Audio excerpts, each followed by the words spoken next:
Hey, my name is Jamie Miller. I'm president of Biomimicry Frontiers, and this is the adaptive cycle.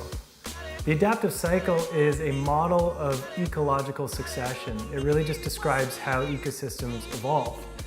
And you can see that it's in 4 phases. So phase 1 is exploitation, conservation, release, and reorganization. That first phase between exploitation and conservation describes how ecosystems emerge. So if you have a barren land, what's going to happen is you're going to have things called R species come in. They're like pioneer species or these entrepreneurial species that they come in and they rapidly adapt and kind of prototype different ideas. They usually have lots of seeds, they have really shallow roots, and they're providing a really important service to that area in the way that they live and die so quickly. They're providing the biomass for other species to start to grow. And you go into a state of conservation with these larger, slower moving K species. This is that front loop I'm talking about, and you can see that as the sun is hitting the earth, these species will start to take that high quality energy and dissipate that. They'll turn the sunlight into sugars, and through the living and dying start to create that biomass for these larger, slower species to emerge. But what's really interesting is that as you go into a state of conservation, these systems actually become a lot more rigid. And that means that they can't change. And why that's important is because the environment around it is going to be changing. The weather changes, the climate changes, and yet it's very difficult for these K species to make adaptations. And what happens is when you're stuck in that conservation phase, when all of the nutrients and the resources are stuck, for example, in the trunks of trees, it's really hard to access those resources. So what happens naturally is you go into this back loop of release and reorganization. And release can be at multiple scales. At a systems level, it could be like a forest fire or a pest invading an entire ecosystem. Or it could just be a tree falling over. But what's important about this back phase is that the release allows the nutrients, all those stored resources, to go back into the system. And it allows new species to come in and kind of exploit those new free resources. And it allows the system to reorganize and then go back through this second loop. What happens in this reorganization phase is that the species that emerge and survive will be more attuned to the conditions that they're in.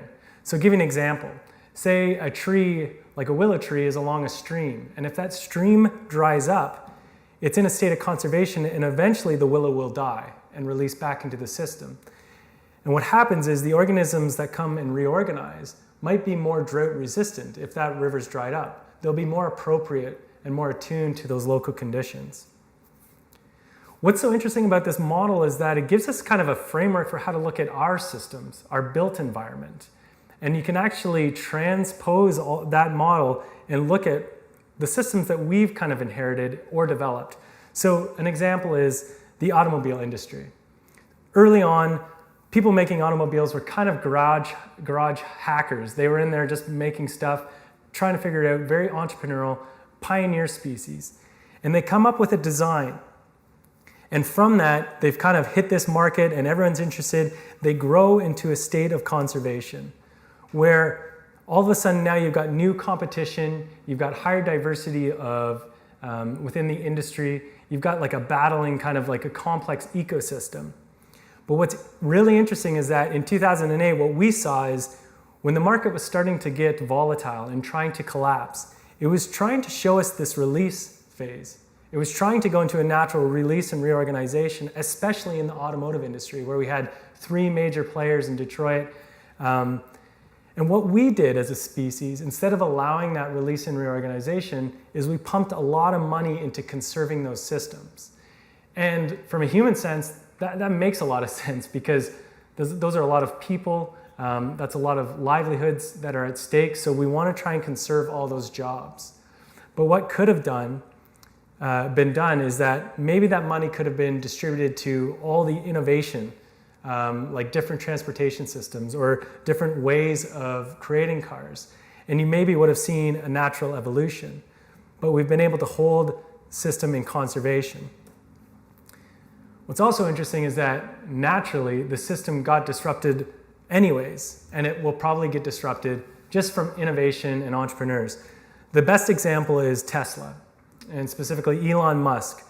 The way that he took this state of conservation, he released our traditional way of thinking how to propel automobiles, moving away from the combustion engine, and he made a fully electric car that you can see now is reorganizing the entire system. And we're seeing a lot of these cars, or a lot of these companies, try to catch up and release and reorganize and make a fully electric car like Tesla. What's also interesting is that we as humans have the ability to use our thoughts to inform our designs. So we take assumptions for how the world works and we embed those into our designs. This is a picture of Shanghai it'd be about 29 years ago. And you can see that it's relatively flat. In this state, there's more availability for entrepreneurship. People can do more things, whether it's like making different transportation systems or how they use their environment.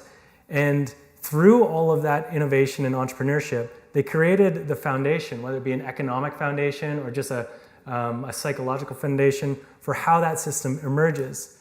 So this is Shanghai today. And you can see that very much like an ecosystem, it's grown from these R species to massive K species. And these big industries, these big towers, this big infrastructure is much more difficult to adapt. And so what we do is we keep it in a state of conservation. We put a lot of energy into maintaining these systems. I'll give you an example. In most cities, we use underground buried water infrastructure. So we move our waste and we move our water through underground pipes. And as the city grows and as more people depend on those systems, it becomes very hard to let them just fail. And what we see in a lot of cities is that they're naturally failing anyways because they're not maintained well enough. So we have to put a lot of energy and money and materials into keeping these systems in a state of conservation. So what we can learn from this is that, well, one, we're different than the rest of the natural world because we can conserve systems unnaturally. We can put energy into these things and keep them static. And we're also tied to emotional kind of responses. We don't want systems to fail, whether it's because we're attached to them psychologically or physically, or our jobs are related to them. That state of conservation is really important, and it showcases how much humans really fear that release stage, especially when the system is so large and so complex. Ecosystems naturally go towards higher diversity and more complexity. And in that state of complexity, ecosystems actually allow release to happen. It's a very natural thing for release to take place, but they do it at smaller scales. And you could think of a tree, for example. A tree is this big system, and it's kind of in a state of conservation.